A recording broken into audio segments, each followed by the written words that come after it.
In 1993, a young couple named Tony and Debra Pickman moved into a modest white house in Atchison, Kansas, with their newborn son. Within months, Tony would wake up with 3 deep claw marks carved into his stomach, and the thing that put them there was invisible.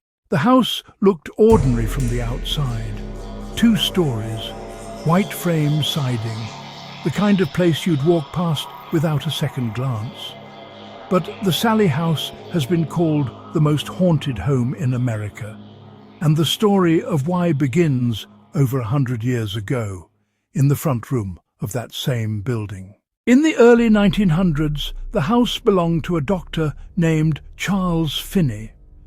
Atchison had no hospital at the time, so Dr. Finney used the front room as his medical office. One day, a frantic mother arrived carrying her young daughter. The child had collapsed in agony. Her name, according to local legend, was Sallie. She was 6 years old. The doctor examined her and diagnosed appendicitis. He believed the appendix was seconds away from rupturing. There was no time to wait. He administered ether to knock her unconscious, but he didn't wait for it to take effect. He made the first incision while the little girl was still awake. Sallie screamed, then she stopped breathing. She died on that table, held down by the man who was trying to save her. Fast forward almost a century. Tony and Debra Pickman moved in with their infant son in 1993. At first, the activity was subtle. Flickering lights, a phone cutting out, toys arranged in strange patterns in the baby's nursery.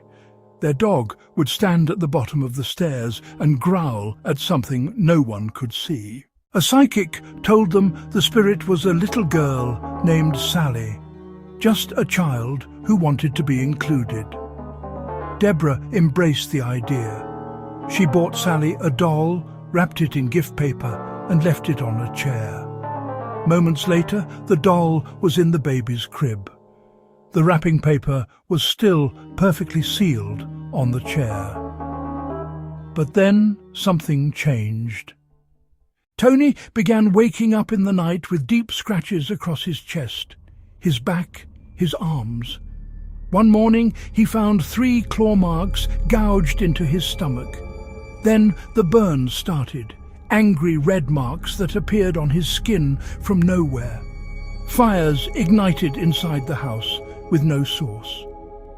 Whatever was doing this hated Tony specifically. It didn't touch Debra. It didn't touch the baby. It wanted him. Investigators who visited the home believed it wasn't Sallie at all. A darker entity had attached itself to the house. A malevolent spirit that had been lurking in the basement long before the little girl ever died there. Some believed it was no ghost at all. They believed it was a demon, slowly working its way into Tony's mind, trying to turn him against his own family. The attacks grew worse. Tony became convinced that if they stayed, something terrible would happen. In 1994, the Pickmans fled the house, leaving almost everything behind. They never went back. The case made national television. It was featured on the paranormal series Sightings not once, but 3 times.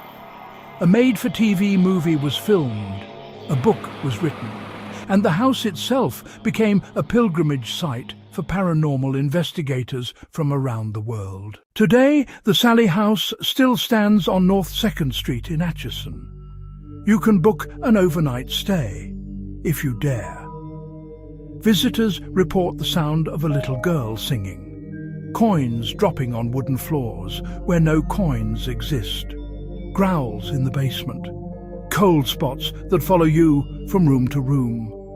Most people who plan to spend the night do not make it until morning. And somewhere inside that quiet white house, something is still waiting for the next man to walk through the door. Follow Hauntpedia for more of America's most haunted locations. Link in the description.